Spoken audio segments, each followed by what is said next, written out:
আমরা যত রকমভাবে ভর্তাটা তৈরি করি না কেন, পাটায় বাটা ভর্তার টেস্টই কিন্তু আলাদা।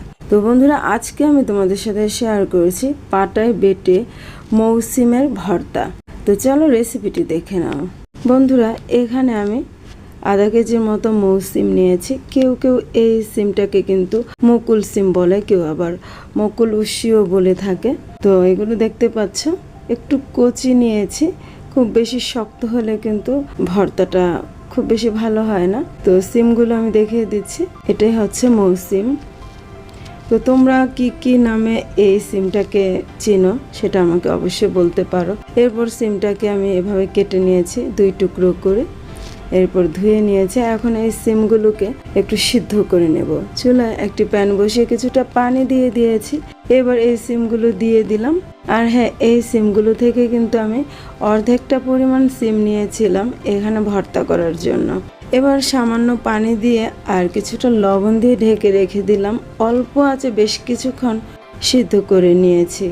আর দেখতে পাচ্ছ, সিদ্ধ হওয়ার পরে এই সিমগুলো কিন্তু ভাগ হয়ে গেছে, দেখতে পাচ্ছ। এবার সিমগুলোকে নামিয়ে পানিটা ঝরিয়ে নিয়েছি।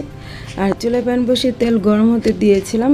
এখন কিছুটা চিংড়ি ভেজে নিচ্ছি। এই চিংড়ি দিয়ে আজকে মৌসিমটা ভর্তা করব। চিংড়ি এমনই একটা জিনিস যেটা যে কোনো খাবারে দিলে কিন্তু খাবারের টেস্ট দ্বিগুণ হয়ে যায়। তাই আজকে ভর্তাতে আমি চিংড়ি ব্যবহার করব। এখানে নিয়েছি কিছু পেঁয়াজ কুচি, রসুনের কোয়া আর 4-5টির মতো গোটা কাঁচামরিচ। এবার এগুলোকে তেল দিয়ে ভালোভাবে ভেজে নিয়েছি, একটু নরম করে। খুব বেশি শক্ত করে ভাজার দরকার নেই, একটু নরম করে ভেজে নিলে কিন্তু হবে। এরপর এগুলো নামিয়ে নিলাম। এখন আগে থেকে সিদ্ধ করে রাখা মৌসিমগুলোকে ভেজে নিতে হবে তেল দিয়ে। এই তো প্যানের মধ্যে আমি দিয়ে দিয়েছি, দেখতে পাচ্ছ। আর সিমগুলোকে আরও কিছুটা ছোট করে কেটে নিয়েছি। আর দেখতে পাচ্ছ, এই মৌসিমের মাঝখানে ভেতর দিকে কিন্তু একটা শক্ত আবরণ থাকে। এটাকে কিন্তু অবশ্যই বেছে ফেলে দিতে হবে। আর এর সাথে কিন্তু ভর্তাটা বানানো যাবে না, খুবই শক্ত হয় এই অংশটা। দেখতে পাচ্ছ বন্ধুরা, আমি কিভাবে এগুলো ফেলে দিলাম। ঠিক সেমভাবে কিন্তু প্রতিটা সিমের ভেতর থেকে এই শক্ত আবরণটা আমি বের করে নিয়েছি। আর দেখতে পাচ্ছ কতগুলো হয়েছে। এগুলো খুবই শক্ত হয় আর এগুলো ফেলে দিতে হয়। তো সবগুলো আমি ফেলে দিয়েছি। আর দেখো, এখানে চিংড়িটা ভেজে নিয়েছি, কাঁচামরিচ, পেঁয়াজ, রসুনটাও ভেজে নিয়েছি। এবার পাটা আগে থেকে খুব ভালোভাবে ধুয়ে পরিষ্কার করে নিয়েছি।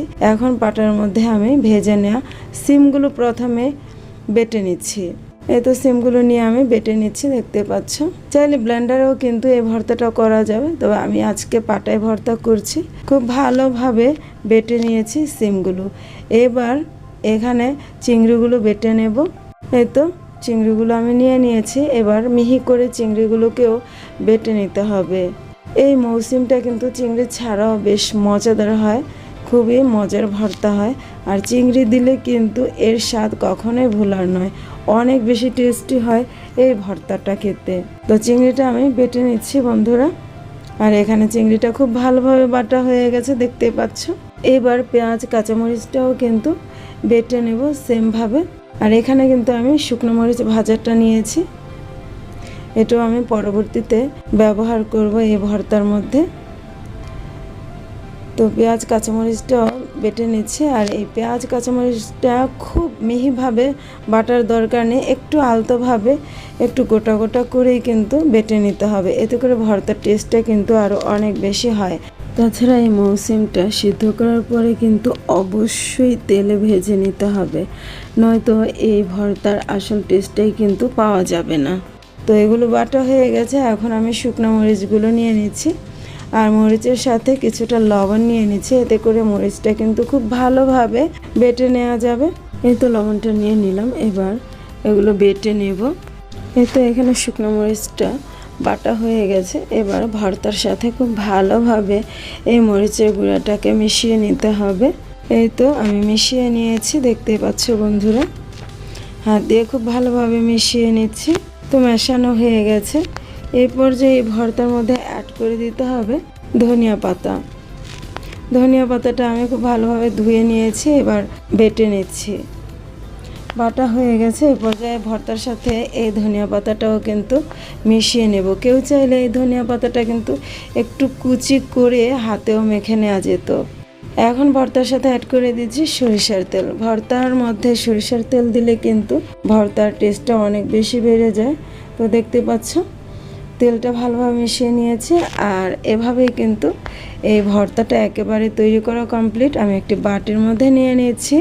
আর পাটার মধ্যে যে ভর্তাটা রয়েছে আমি কিন্তু পরবর্তীতে পাটার মধ্যে কিছুটা ভাত মেখে খেয়ে নিয়েছিলাম, সেটা তোমাদের সাথে শেয়ার করলাম না। তো দেখতে পাচ্ছ আমার মৌসুমের ভর্তাটা কতটা লোভনীয় হয়েছে। আর গরম ভাত দিয়ে খেতে এই ভর্তাটা এত অসাধারণ হয়, না খেলে বুঝতেই পারবে না। আজ এ পর্যন্তই। ভালো থেকো সবাই, সুস্থ থেকো।